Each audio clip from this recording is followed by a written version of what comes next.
morning, Mr. Reynolds. It's awfully nice of you to let the Historical Society tape an interview with you. Well, I'm willing to go tell you what I know, but I don't think I know too much. Oh, thank you very much for doing this. Just a moment, we'll test this. Mr. Reynolds, will you tell us when you your family first came to this area? Well, we came out here in the fall of 1905. 1905, yes. Where did you come from? Well, we were living in Oakland. I see. My home was in Kansas City, Kansas. That's where I was born. And my dad bought what was known as the Simpson Ranch. Here in Lafayette? Here in Lafayette. There's the west side of Lafayette. And my sister and I went to school where the Methodist Church is now. And we had to walk. Some of the children that were a greater distance away, they would either ride horseback or have a cart, and possibly 2 or 3 children riding the cart. Did you walk down Mount Diablo Boulevard? Diablo Boulevard. Tell me, where was the Simpson Ranch, Mr. Reynolds? Was it right here? In this area? Yes. It was. You know where the Mace McDuffie really? Yes. Well, that's where our house stood. I see. And then right by the creek. Yeah. Yes. And then the orchard and that went on down as far as where the Lafayette rental, that hardware store. See, about how many acres was it? 12 acres. 12 acres. Uh-huh. How did your father happen to come out to Lafayette to buy the Simpson Ranch? In Oakland, I went to school with a boy by the name of Earl Smith, and his father on Broadway at almost opposite the Arts and Crafts School. His property went from Broadway to the street on the back, west of there, and he had a dairy and horses that he rented out, and he would buy what they called Oregon Mustangs, and a man would break them and then sell it, because those days an automobile was a luxury. And I got my father to rent a horse and buggy, and my mother and my sister, the 4 of us, in this buggy, and we drove up the tunnel road and through the old tunnel, and we went by the ranch, and there was a sign on it. Well, Dad was born on a farm in Illinois, and I guess he always wanted one. And when we came back, going by, he stopped and looked around. There was quite an orchard on the place. And we went the other side of town down, there's some of the locust trees around where 2nd Avenue and down in there. And we had a lunch with us, so we stopped and had our lunch and fed a sack of hay and some grain for the horse. And we, coming back, Dad stopped again. And he went in, and there was, I forget who was on the place. Mr. Simpson wasn't here, but anyway.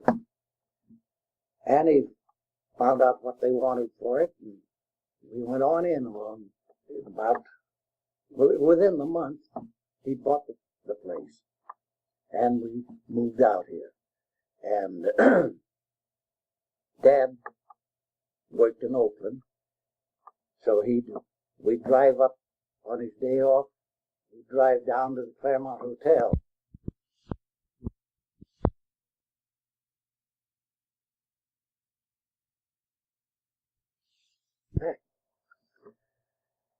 And it was fun. We enjoyed it. The only thing, there was a little more work than my mother should have done. Tell me, what kind of a ranch was it? You said you had Orchard. fruit trees. Yes. Oh, yeah. What kind of trees? Oh, Pears? we had wonderful pears. Bancroft was Mr. Bancroft from Walnut Creek was bought pears around the country and shipped them. And he bought our pears. The first time he bought them, he marveled at them and shipped them. After that, all of our pears didn't go to a can or anything like that local. They were all shipped back east because we had such wonderful pears. Is that right? And there was pears, apples, prunes, there was plums on the place, figs. It was just then we planted a lot, I don't know, dozens of more pear trees. And it was Mother and I and my sister, we picked the fruit and hauled it into Oakland. How far did the ranch come? Did it come this far? If you had 12 acres, did it come this far to your house, your present house, Mr. Came right to Center Street. The street where you yes, drive in. Yes. That was the end of it. Yes, and then you took the produce into either to Mr. Bancroft or into Oakland to sell. That must have been, if you went into Oakland, that must have been quite a haul, quite a long day. Well, it was a long day trip. Yeah. Did you go with your dad? Some, yes. But as a rule, my mother would drive in. She would, yeah. Would she drive as far as the tunnel? Oh, drive.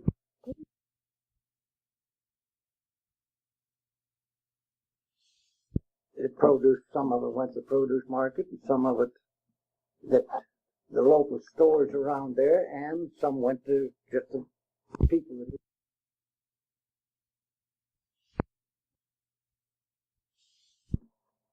it was, we had chickens. Oh, tell us more. All right, so everyone had chickens, I imagine, in those days. Yes. Well, yes. You had your own, yeah? Dad thought he could make money on raising chickens. And he bought an incubator and a brooder to put them in. And the morning of the 1906 earthquake, our house was like this, and there was like an L. And that was fenced off, and there was 1,000 little white leghorn chickens in this enclosure. And the chimney was 2 sections of tile set on end. And they tipped off and fell down, rolled off the roof, dropped into that chicken place. Really? And never killed a chicken. Oh, that must have, I didn't realize that we felt the earthquake clear out here. Oh, we sure did. They, up at where the Orchard Nursery is now, Phil Lamp had a ranch up there, and they milked a lot of cows. And Phil was on a stool milking a cow when the earthquake hit. And it shook the cow, and he cussed the old cow for not standing still. And he moved over and tried it again, and then there was another shake. And they had a water tank at the end of the barn with no roof over it. And he looked, and the water was splashing out, and then he realized that it wasn't the cow's fault that she didn't stand still.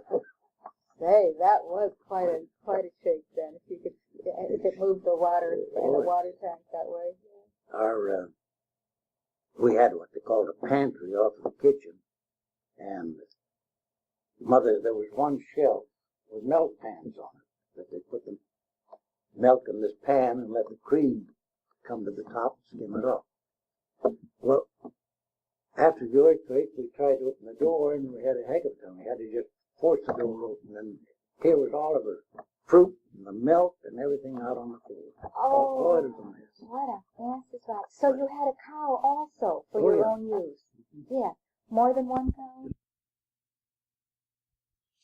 You had plenty of acreage for the cow to browse in? Or? Yeah, beyond the orchard, there was, I guess, 4 or 5 acres of land that we used for pasture and feed.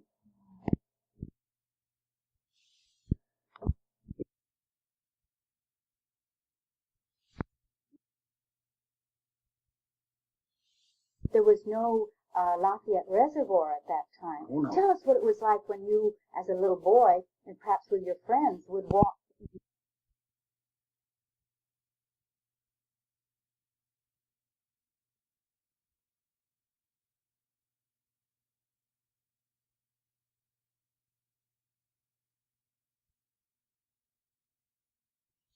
We put milk in a big tank up there and made cheese. And we used to go, Mother would go up there and we'd get a round cheese that he called green. He hadn't made it long enough so that it got hard. And we liked that to spread that on the bread. Would it be sort of like Monterey Jack? Well, softer than that. Softer than that. Sounds delicious. It was.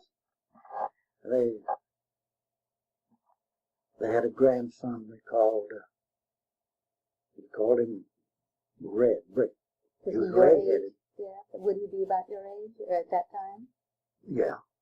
And he was red-headed, freckle-faced, pigeon-toed, awkward, and he took quite a liking to my sister. And he called one evening, and Mother came to the front door. Mother went to see what it was, and here was Brick. And he says, "Can I see Clara?" "Sure." So he came in and he had a paper bag with jelly beans in it. And he went to give that to Clara, and damned if he didn't cross his feet some way and fall down. Oh, poor Brick. Oh, yes. And you know, when you're a child, all these awkward things happen, don't they? About awkward things. There was a family up Happy Valley Road, the Root Ranch up there. Yes, the Root Ranch. And Bob Root and I were good friends. We hunted together and went to school together and everything. And Bob came down, and I don't know whether to see Mabel or just with me, but anyway, we were having dinner together. And his chair was like that chair there, out from the wall a little way. And he was talking, and he tilted his chair back like this, and just over it went. He grabbed the tablecloth, and he had a lap full of stuff. Oh, dear. Things like that always happen when you're visiting. When you were talking the other day about a girl walking to school down Happy Valley Road. Yes, her name was Rita. Rita Borges. Yes, that's the girl. I interviewed her not so long ago, and I think it's so interesting that you know her. Yeah. Yes, she was telling me that she came to school on her horse. So you went to school with her? Is she in the photograph with the? It's been so doggone long, I'm not sure. Yes, you knew Rita, and she lived at the other end, didn't she? The upper end of Happy Valley Road, just before you make the turn to go up over the hill. And I don't remember her riding a horse much. There was the Root family up there, and there was Bob and his 2 sisters. And Bob quite often to ride a horse, but his 2 sisters drove 2 little roan Shetland ponies in a little buggy that they had for the ponies. And I know Rita at times rode with the Root girls.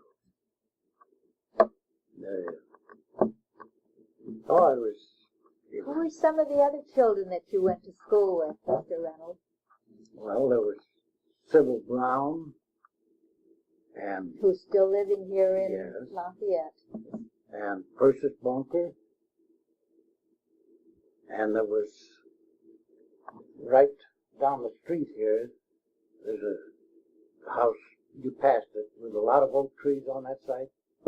I'll the have to south pay side. attention when I go back. Well, anyway, that's where the Hank Lamp Yes. had put it. Right? Now, is this the lamp that also had a hotel at one time? No, not Hank. Not That Hank, was, a family member.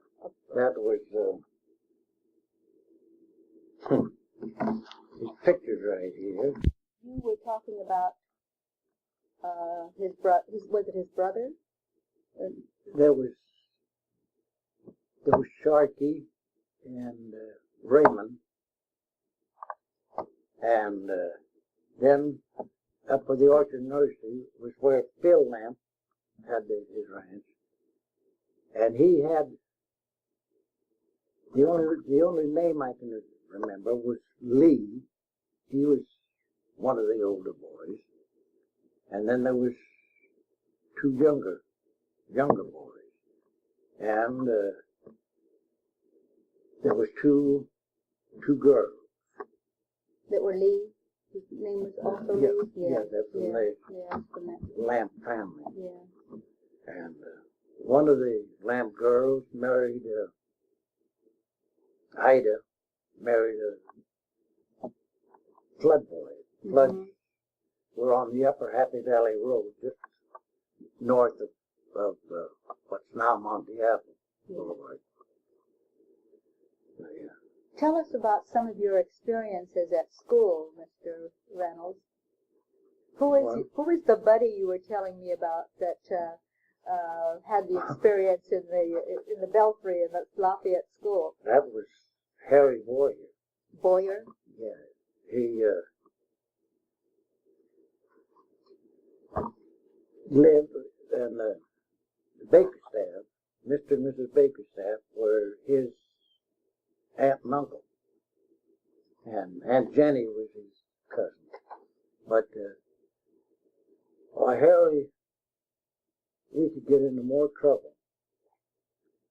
They one time they were painting the roof of the schoolhouse. They painted it green, and the painters had left the ladder up so that we could get up in the belfry. And Harry and I climbed up there. I don't know why, but we went up there, and we looked around, and then Harry got the idea that we wouldn't have to go to school in the afternoon if we tipped the ladder over. So we threw the ladder down, and it got nothing to do up there, and so we finally got our pockets full of rock and slid along the ridge of the roof to where the stovepipers come up through the roof. And when you looked down, and there was a desk sitting there in the summertime. In the wintertime, the stove sat there, but there was a little girl at her desk down there. And we dropped a rock down, and bang. It took quite a while before they could figure out where the rock was coming from. And Miss Jones, the teacher, she finally got wise. She came out and looked up and told us to come down. We can't. The ladder fell down. But she didn't come out until, I'll take that back, she didn't come out until Mrs. Brown, they lived across the creek, and she seen Harry and I up on the roof, and she came and told Miss Jones that was the way. And they couldn't put the ladder up, so they went over to the blacksmith shop and got Bill Thompson, and he came over and put up the ladder. We had to come down. Oh. And then what happened? Did you get really chastised? Yeah, Miss Jones was a heck of a nice little lady, and she couldn't thank us. She one day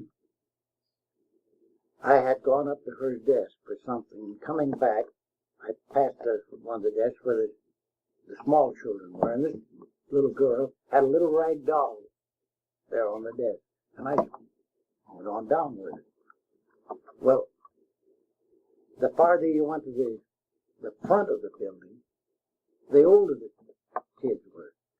And I was in the back row, and Ruth McNeil, and Lee Lamb, Stuart McNeil, and I took showing this little doll, and Ruth gave it to me, and I passed on. She took a pen, and she made faces and different things on the doll, and it came back. Everybody was laughing about it, but anyway, I took a pin, shoved through the head of the doll, and then bent the pin down like a hook. And Miss Jones was at one of the desks right across from me, and she wore an apron with a white tie around the back. And I hooked this doll onto the tie. And she went up and she like that, and the doll swinging, and she sat down on it. And she was up immediately. Oh, I bet she was. And too. she got stuck with the pin, and here was the doll. And she wondered who did that. Nobody knew, but the little girl knew that I took the doll, and she said, Charlie took the doll. Well, I was sent home. I bet you were too. And I walked home, and I went down the driveway, and my dad was sitting at the wood pile, cutting wood. And he had a handlebar mustache, great big mustache. And he wondered what I was doing home. Teacher sent me home. Well, what'd you do? And I told him. He didn't laugh a lot, but I knew he was laughing because his mustache got the wood. Well, that's fine. He said, you can sure help me cut wood, so I cut wood all the time. Oh, that was your punishment, wasn't it? Oh, yeah. That's a good story. Mr. Reynolds, tell us a little bit about did you take your lunch to school? Oh, yeah. We had, the large used to come in a bucket, and they called them large buckets, and all the kids had a large bucket, and you carried your lunch in those buckets to school. And there was the two buildings, and the rainy weather, the old school that was in the back, we'd all go in there and have our lunch in there, and we'd play, while it was rainy weather. No, we had, and as far as drink, we drink water for lunch. We never carried milk. No, because you couldn't keep it cold. Yeah. What did your mother pack for lunch? Do you remember? Did you have fruit? Or, I suppose you would in the summertime. What do you remember? What do you think? Do you remember what you took exactly? I'm just trying to think of what kids take now. Well, we had sandwiches. And my mother always had a cake or cookies of some kind for us. Then we had fruit and a boiled egg. Never forget this. Rita Borges. We was all girls were on one sideline of the long sun, and my sister was right alongside of her. And Rita had a boiled egg, and she broke the egg, and there was a little chicken in it. The chickens had just any place that almost that nature struck them, they'd lay an egg. And sometimes you wouldn't get around to that where that egg was left for maybe a couple of weeks. So naturally, you never knew what kind of an egg you was getting unless you knew just where the hens were laying. And evidently, they picked up an egg that has been out there for some time. Poor kid, she was really embarrassed. Oh, yes, little girls would be, I'm sure. Yeah. Would the teacher? Did the teacher? There was only one teacher at the time. Is that it? For all eighth grades. Yeah. After Miss Jones left, they got a man teacher, Seaman, and he was a good teacher, but he wouldn't stand for any foolishness. One day, I don't know forget now what caused it, but he was going to give Harry Boyer a spanking. And there was locust trees, and he went out and cut a locust, and there's thorns on them. And we kids always just a shirt and pants. You didn't have a lot of underwear on. Anyway, Harry stepped back, and Cliff Thompson was where Harry should have been in the line. And we went in past the door, Seaman grabbed, and he grabbed Cliff and said, Harry. Well, in the scuffling around, he threw Cliff against the stove.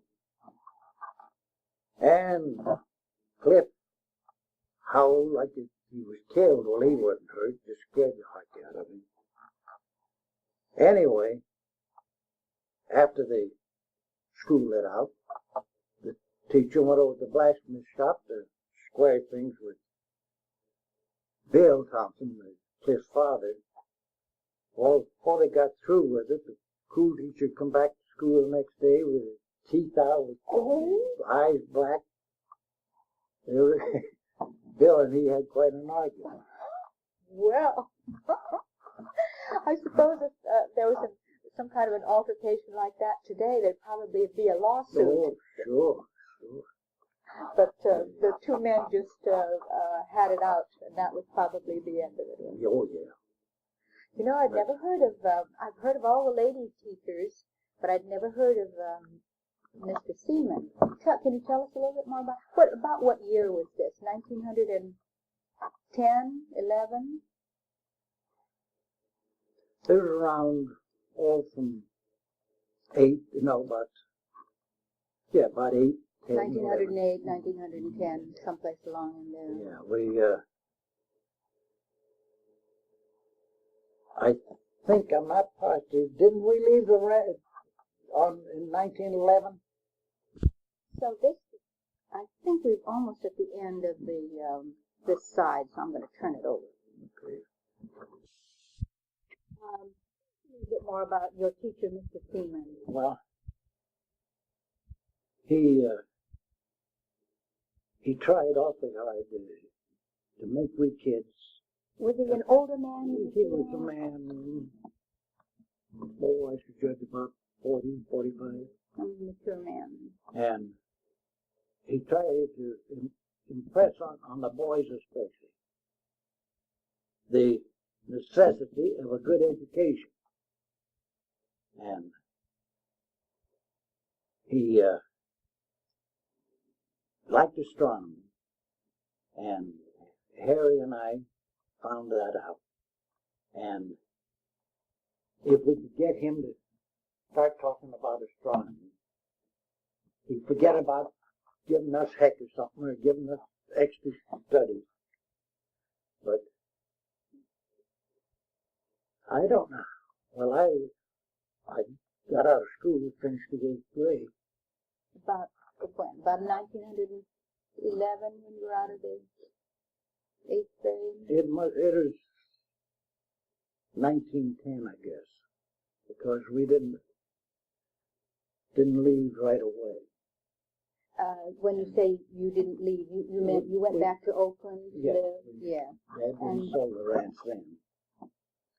And because I went with Bob, I went over to the Root Ranch in the morning, and Bob and I went out in the hills and rounded up a lot of horses. Yes. Oh, they had lots of horses, didn't they? Yeah. The Root family. And we put them down in the big corral, and Mr. Root would tell us, take that one and that one, and we put them in another corral. And we had lunch at the ranch house, and then after that, there was a young fellow, Cameron, forget his first name, from Walnut Creek. He wanted to go. And we three, Mr. Root, drove the camp wagon. And the regular old campfighting with the canvas over the hoops, and had our bedding and cooking utensils and everything in there. And we drove the horses up to Alamo that afternoon.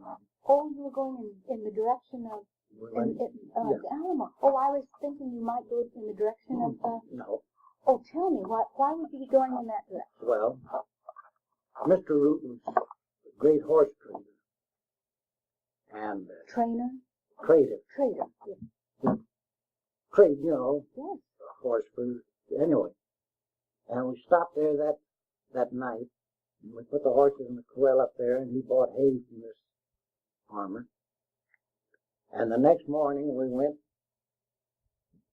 we got over to Santa Rita Junction, and we stayed there 2 days. And there was a Portuguese fellow up there, a rancher, that got drunk, and he drove this bay mare that was a beauty, fast trotter, tied her up to the barbed wire fence out in front, and forgot all about her, and she got to pawing, and she got over the barbed wire and cut her ankles.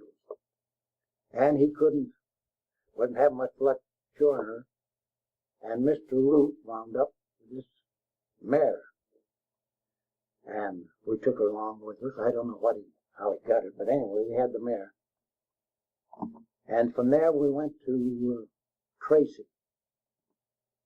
And we were up there a week. And they held an auction sale and sold a lot of the horses. And then we started home again, back with these horses. But and the Cameron boy, I forget now all the particulars, but he didn't stay with us. He got as far as Alamo, and then he went back home. So it was about a 3-day trip then, wasn't it? Oh, no, we were gone. To go over to Tracy would be about 3 days or more than that. Well, it'd take an all-day trip in a horse and buggy to go to Tracy. Yeah.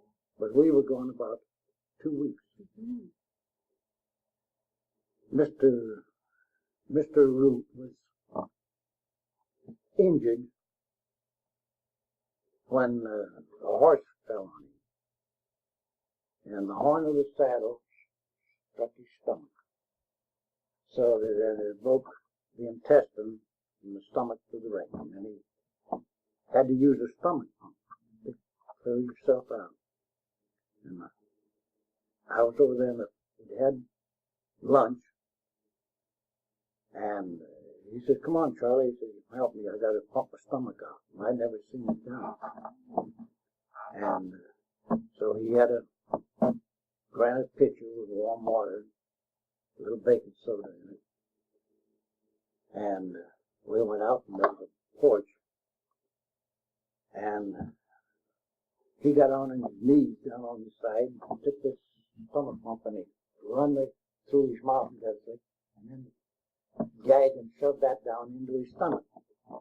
And I was the other end with a funnel. I was the other. I poured half of this water in. And then he stooped over and went to squeeze his stomach out. Oh, how remarkable.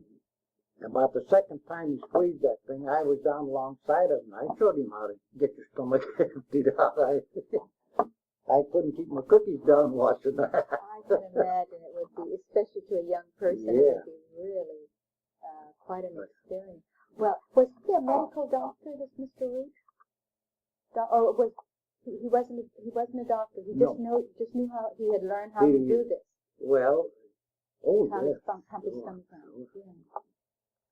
Isn't that interesting? Really.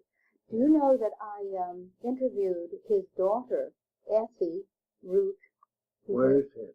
Effie Root Stolley, and she now lives in Rossmore.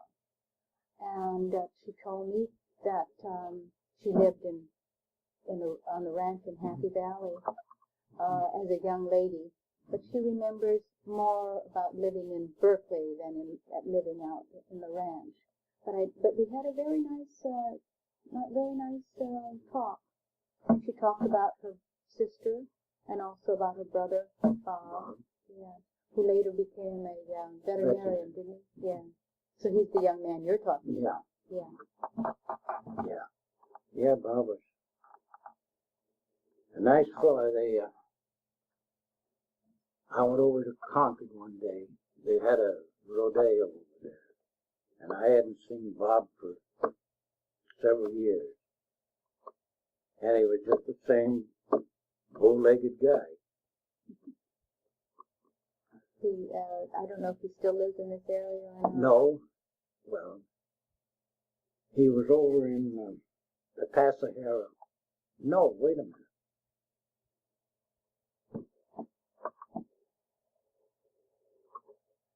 Stuart McNeil went over in the Tasahara area, but Bob, I think, was out of Livermore. He was manager of a ranch over there. You know, you mentioned the McNeil family a couple of times. Did your, here in town, did your family buy Sure. from the McNeils, or did you go to Oakland or to Walnut Creek? Bought everything. You bought everything from Bob McNeil. Yes, that including flour and staples, that type of thing. Everything like that. We bought bran for you have a calf, you feed them bran and midden, like stuff like that, they're soft. Mix it with the milk.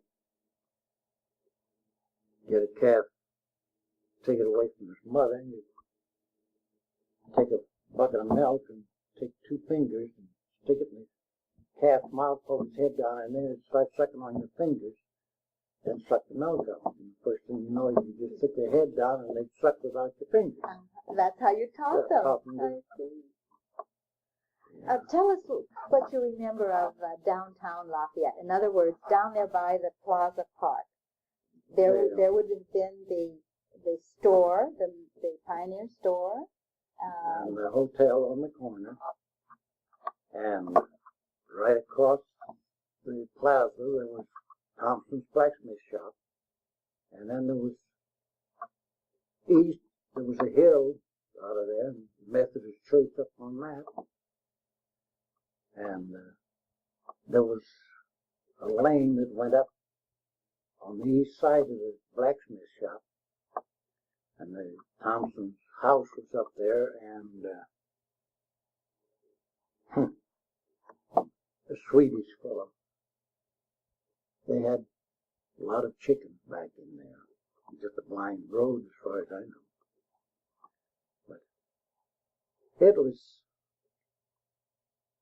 not much of a town. Do you remember the Plaza Park at that time? That was just a weed patch. Weed patch. Yeah, there was no park to it. Yeah. You didn't even have a fence around it at that time, did it? No. It was a weed patch.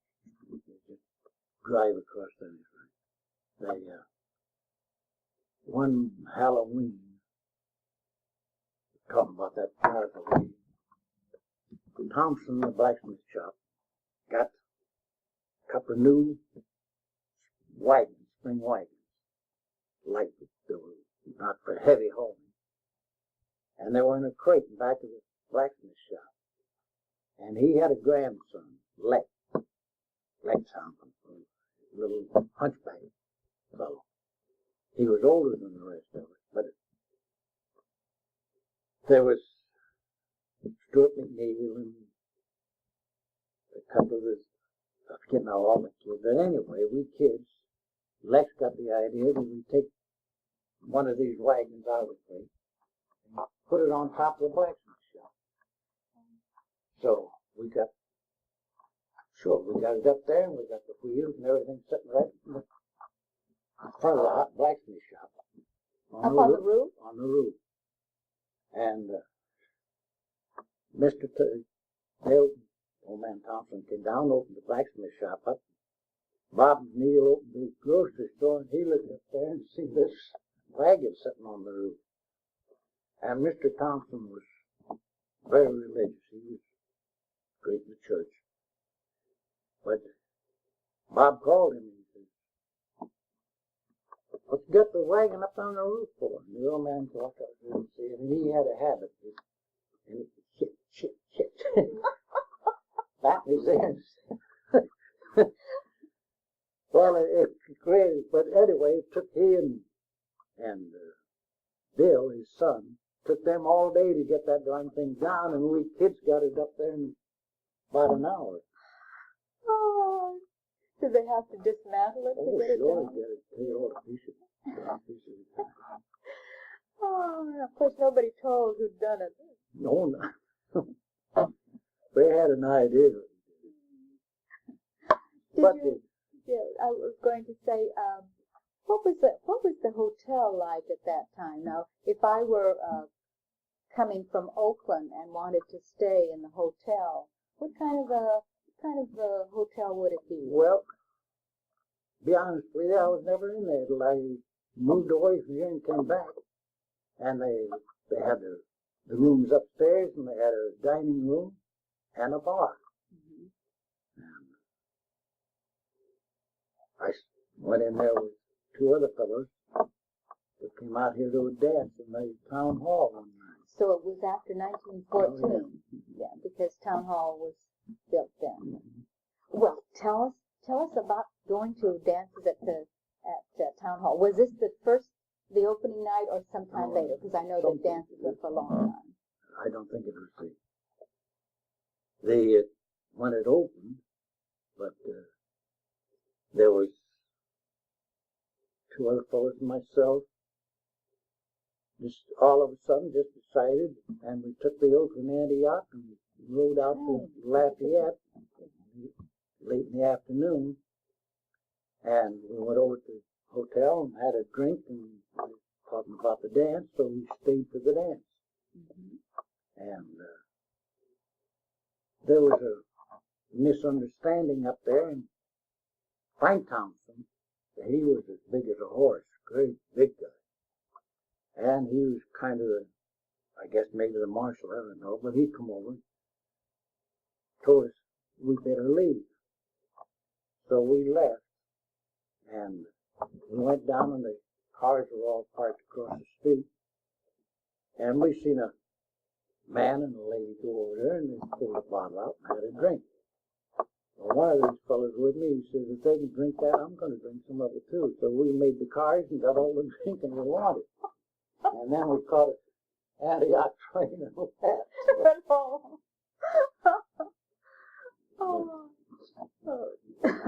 I understand that the dances were very well attended. There were people who came from all over the area to go to the dances.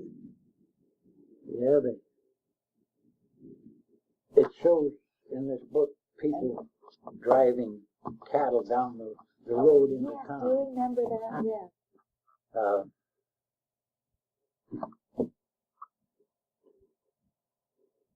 I can't recall.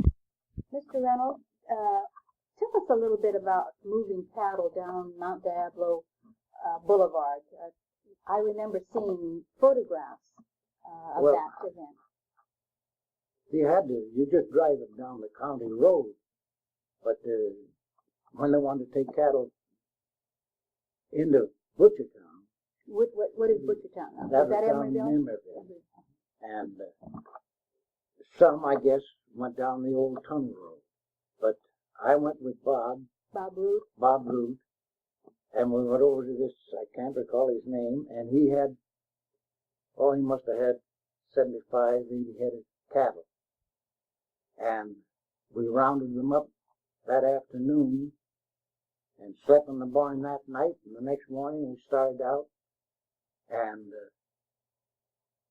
instead of going down the tunnel road, we went over what they call the old stage road, over the Fish Ranch Road, they called it. Fish Ranch, over the hill. Yeah. And you came down there by the Claremont Hotel. And from there on down into Emeryville. Well, that must have been quite a job going. How did you keep the cattle on the trail? Well, just you kept. They'll stay together. Yeah. And was it an all-day job? All-day job. We didn't get home till late that evening. You got home the same day? Yeah. Oh, yeah. That was really a big job. So coming back, well, tell us a little bit about what it would be like. Would there be, supposing you met somebody else on a buggy, in horse and buggy? Well, the cattle buggy just go slow and the cattle go around them. There was 2 calves in this bunch, and the calves got what they used to call the thumps. What does that mean? Their heart just pounding. And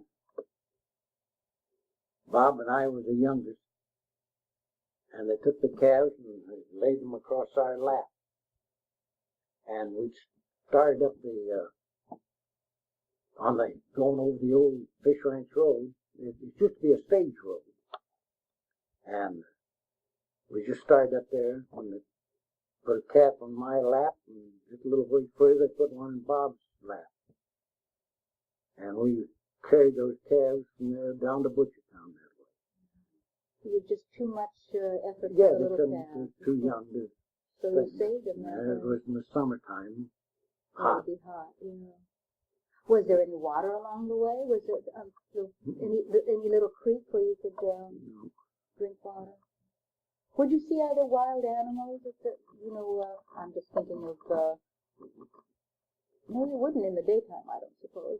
Wild animals would just get out of the way, wouldn't they?